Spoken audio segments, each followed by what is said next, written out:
Hi there, welcome to Monday Market Update. The last Monday Market Update I did was the first Monday of November, which was November 3rd. And so we are a couple weeks later, November 17th. I've got, it is the 17th, right? I think so.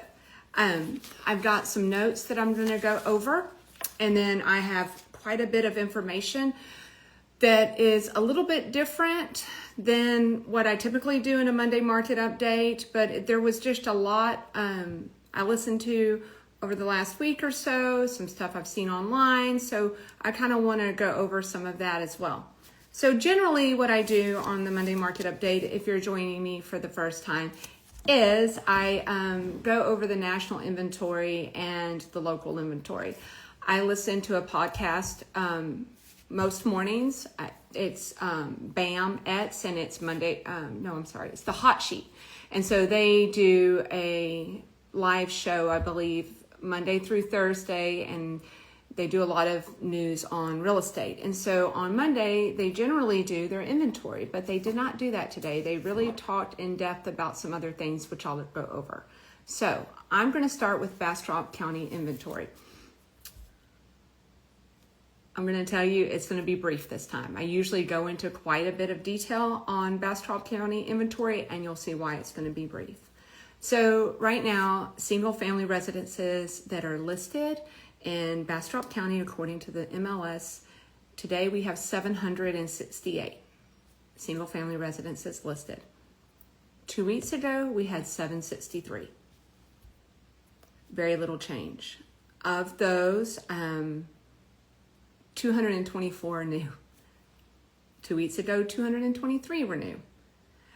And right now, pending single family residences, we have 146 pending versus 2 weeks ago at 145. Okay, so now you see why I'm not going to go into as much depth as I usually do on our inventory here in Bastrop County. It's so similar to where we were 2 weeks ago that if you're really interested and you'd like to listen to hear that, these are posted on my Instagram page, on my YouTube page, so you can go back and listen to last 2 weeks ago because it's almost the same. So let's get to some other stuff because there's plenty of things to talk about. Okay, so last time it was the 3rd. As you know, the 4th was election day here, and we had 17 propositions for Texas, and all of them passed. The ones that are the most real estate related, or the biggest ones for taxpayers, is that the homestead exemption with your schools has been increased from $100,000 to $140,000. The additional over 65 disabled went from $10,000 to up to $40,000. So those are the biggest ones. There were other things on there about capital gains and about state inheritance tax. We already don't have those things, but they were just propositions to say we weren't going to have them. So you might have read that and thought, oh, I don't have any capital gains tax anymore. That's not true.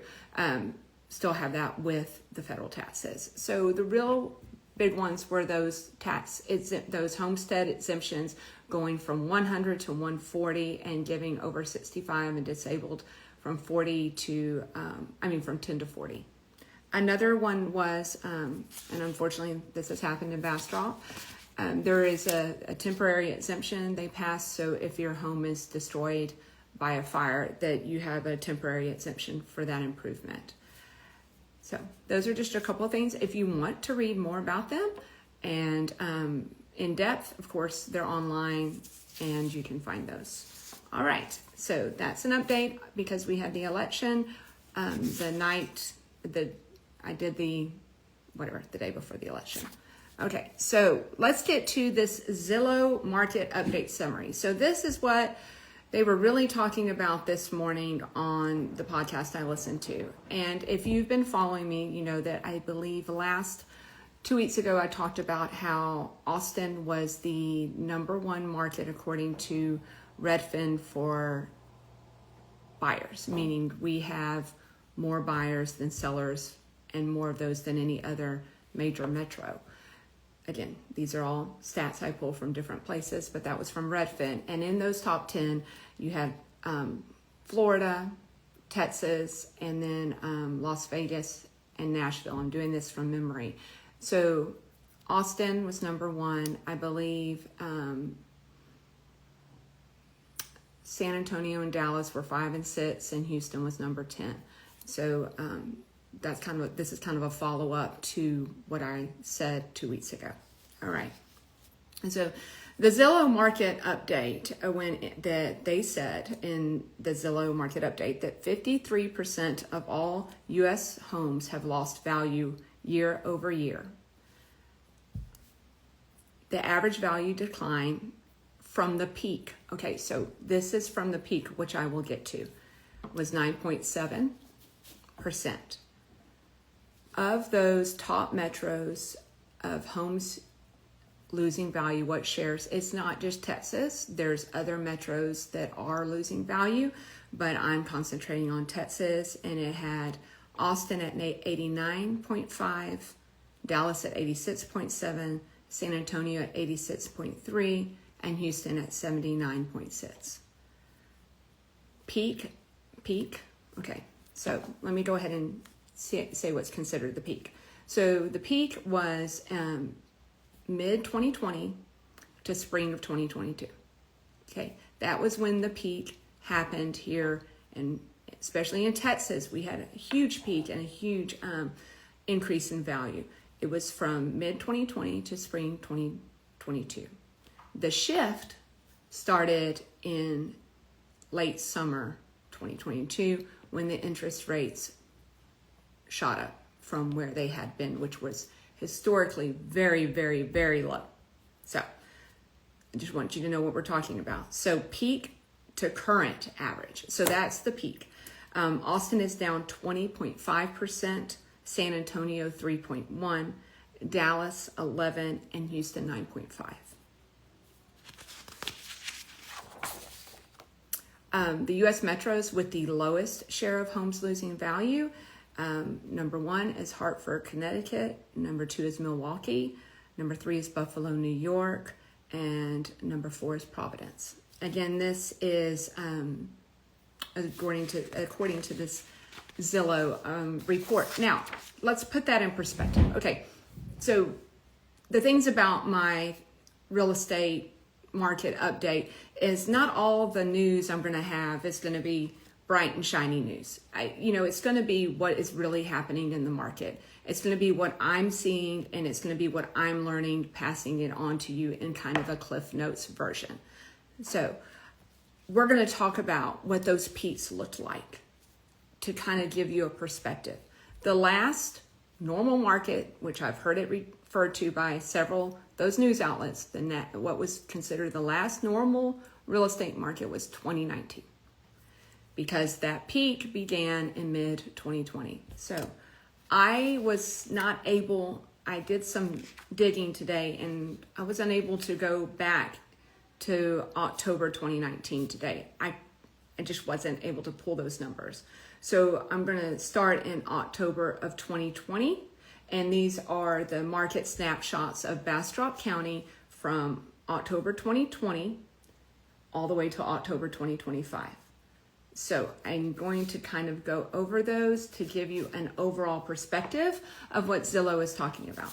Right. So 2020, our median sales price for Bastrop County in 2020 was $265,000. In 2021, it went up to $334,000. In 2022, it was at $365,000. At 2023, it went down to $349,850. In 2024, it was at $355,000, and these are October numbers. This is not year to date. And right now, our median home price, sales price for October in 2025 is $340,000. So from 2020 to 65, we went up and we came back down. There were months that we were over 400, and I know that from the other ones I've done, but we're talking about October. So 265, 2020, 340, 2025. Active listings in 2020, we had 224 in 2020, 204 in 2021, 492 in 2022. So there was that big jump in 2022 of inventory, over double.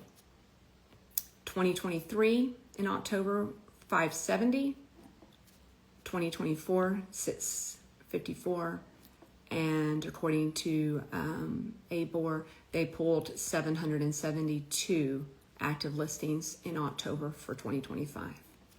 So a market of 2020 from 224 active to 772 today.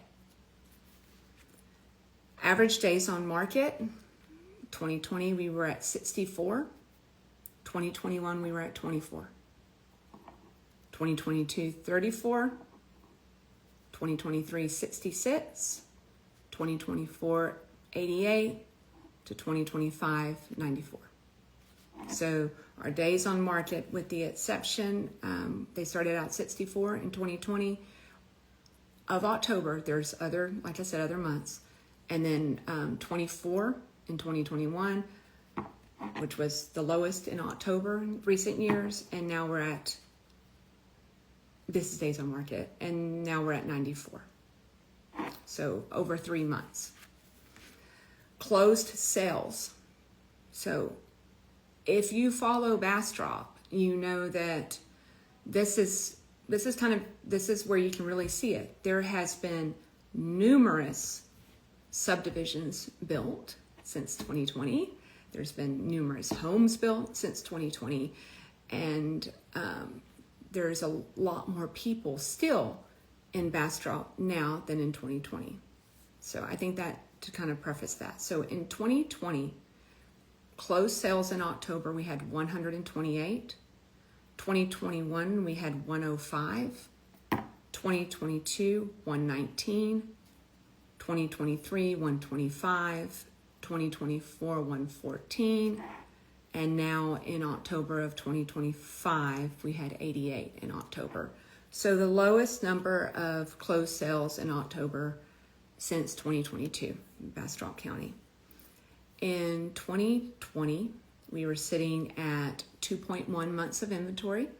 A seller's market is under 6 months. Buyer's market is over. So 2.1 in 2020, 1.6 in 2021, 3.8 in 2022, 4.7 in 2023, 5.7 in 2024, and 7.4 in 2025. So in October, since 2020, our lowest months of inventory is 1.6. Our highest is what it is right now at 7.4. So as you know, we were a seller's market for a very long time. We are officially and have been a buyer's market, as is most of Texas. There are exceptions. There are different areas that might be selling faster than others in Texas. But overall, buyers have more opportunities now than they've had in recent years. So nationally, there's a cooling off in several markets. Now, what does that mean? So the good news is it's a balancing. So I'll never forget, I remember those months where if you had a listing, you were receiving multiple offers. It could be 10, it could be 20. You were receiving offers that were way over list. You were getting offers in that peak that were just really high. And there was so few listings for how many people. And I remember, the thinking I had a couple that I was showing property to, and they were school teachers, and they had a decent budget. If they had had the same budget in 2020 or 2019 that flipped to when they were looking in that peak period, they would have had so many options. And they had a decent, what I say, a decent budget to buy a home. I think they were around $350,000, which is our median right now for the county is $340,000. But back then, that was probably one of those 400 plus months. And it was really difficult to find them a home. And I thought, when I can't find homes for a couple like this, it was really hard. And so I think a lot of people think that real estate agents were just, making money hand over fist. And there was a lot of sales. There were. But the ones of us that have been there since some of these down markets and up markets and everything, we understand that that's not going to last forever. And it couldn't. And it needed to cool down somewhat. In true fashion, it's cooled down too much. Not just for us, but for the nation, and the affordability is still a problem because the prices have come down, right? But to go from $265 in 2020 and now we're at $340, which to get back there is not really going to happen. So we're hoping that the buyers will get some more incentives with a little bit lower interest rate coming, because and sellers and buyers, life happens. Sellers have to move. They have to give up that 3% locked in rate, and that's kind of what's causing some of this. Is kind of, we've got a lot of choices for buyers, but they have so many choices. They're starting to just go, do I go to Bastrop? Do I go to another area? Do I go new construction? Do I go out in the country? And it's almost choice fatigue. So, the housing market, it is what it is. There's a lot of opportunity for buyers right now. If you did not buy your home during the peak of the seasons, you're still in a good place and you still have some equity. Really, there's still a lot of sellers still in a good place. And I think that's what they're seeing nationally. I believe the national said that even though those prices are down, only 4.1% in the entire nation are valued lower than when they last sold. So that gives you some perspective of these numbers. And when you see these headlines, right now, homeowner tenure in the nation is roughly 8.6 years. So I remember when it used to be like 5 to 7. And so it looks like that has increased as well. And that gives you a good idea. So even though the homes are stabilizing and prices are coming down, unless you bought in the peak, you're still, as a seller, in a really good spot for the most part. Okay. I just like to kind of temper those headlines with some other information, because it's easy to just read those, take part of that, and go on. So Bastrop is in the news. I know that I was scrolling through the other day, and there was a Realtor.com article on Bastrop. And so, Realtor.com is for the whole nation, not just Bastrop. So, of course, I stopped. And there's some key developments happening in Bastrop. There's still some growth happening, and there's industry and business still coming to Bastrop. So we still have people coming. We still have people that are going to need homes. And so that's very promising. We're still thriving growth-wise. If you want to kind of see a whole list of what's happening, you can go to the Bastrop EDC page. I know Community Matters does a lot of articles in Bastrop. And so those are some sources if you want to get a more complete list. But we do have a planned film studio. Elon Musk is going to build on to the facilities he has here and expand significantly and bring some other businesses here. We have the Del Webb community that is breaking ground for the very first part of next year. and that is the over 55 community in the colony. And then we've got numerous restaurants coming. The Marriott is under construction near the CVS, located right there where Jackson Street is, kind of in town. So there's a lot of job opportunities and growth coming to Bastrop. So if you want to check that out, I would say go to the Bastrop EDC page and see kind of what's listed on coming. I am excited for the Chewy's. I'm not gonna lie, Chewy's is one of my favorite restaurants, and that's supposed to come in 2026. You can already see where Kohl's and Sprouts are under construction, and Smoky Mo's, I think is what it's called, just opened up over there in the Burleson Crossing area. All right, so I thought that I would also talk briefly about some other things that Zillow said that I thought were interesting. Is really some of the increased, not only prices of homes increasing, but the increase is in what it costs to have a home. And I'm so sorry, I had that sheet right here. Here it is. Okay, a big one we're seeing in home ownership, a big increase that you're seeing. You just heard that Texas taxpayers are going to get a break on a little bit of a break with taxes on those property tax exemptions that I went over earlier.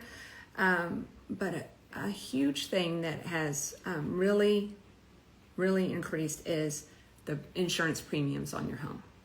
And according to this Zillow article, nationwide insurance premiums have risen 48% since 2020.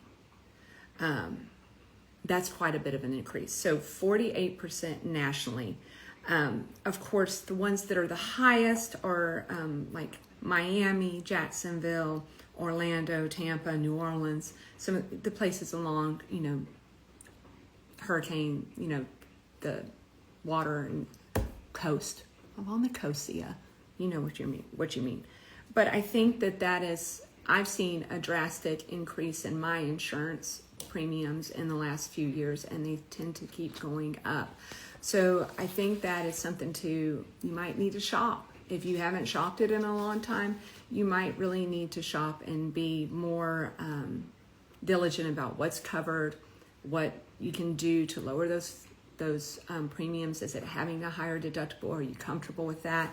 If you're like me, you had the same insurance for a really long time, but seeing these dramatic increases, it might be worth a visit.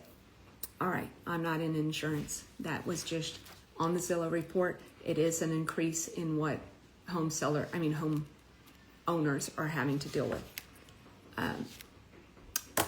Another thing they talked about is home maintenance. Well, interestingly enough, there is some confusion about what home maintenance is versus home improvement.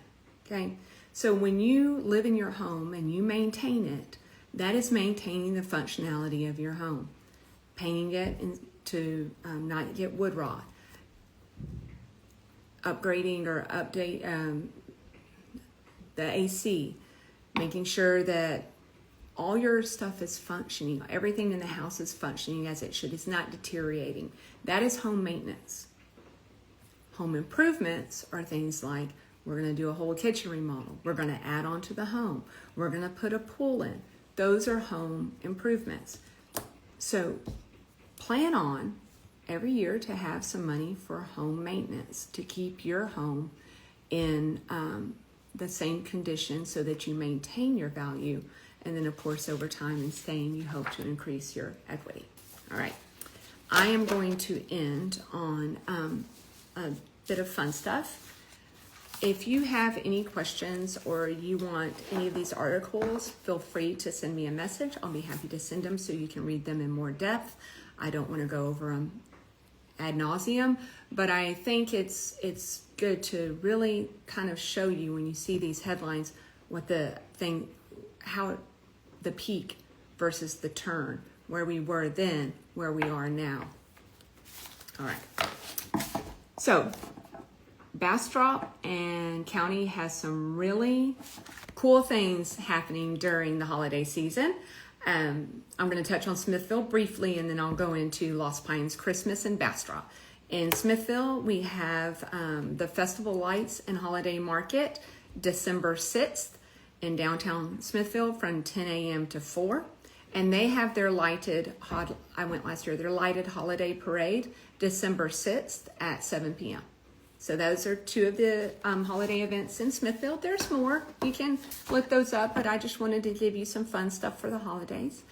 Bastrop, Texas, Lost Pines Christmas kickoff. We have the Wassail Fest and Small Business Saturday, November 29th in downtown Bastrop from 4 to 8.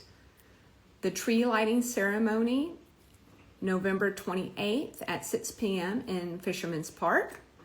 The River of Lights will be up on November 28th through early January. Those are along the Colorado River walk. So when you can park at Fisherman's, you can park at the library and go down to those. They're always very pretty. The Holiday Historic Homes Tour, that's been a Bastrop tradition for quite some time. And there's some beautiful homes on there. Shout out to my sister. She helps organize that tour. And that will take place December 13th from 12 to 5. You can find information probably online, but also I post a lot of this stuff on the REMATS Facebook page too and share it from other sources. Mary on Main is December 13th. So the second weekend in the second Saturday in December is like where everything is, where we have the parade, the holiday homes tour, and Mary on Main. So Mary on Main is December 13th as well from 10 a.m. to 3 p.m. in downtown Bastrop. They have a lot of fun activities for that. And then the Lost Pines Lighted Christmas Parade is December 13th starting at 6 p.m. It's worth seeing. It has grown. Don't even remember how many entries it was, but it's a huge parade. It's fun to watch, and it's so great to see so many people coming out and enjoying Bastrop and being together and seeing what we have to offer. And as well as the locals enjoying seeing all the floats and all the things and their kids on the floats and businesses, and I'm really excited about what we have coming up. Thank you for listening, and I will see you at the next one, probably a couple of weeks. Have a good one. Thanks. Bye.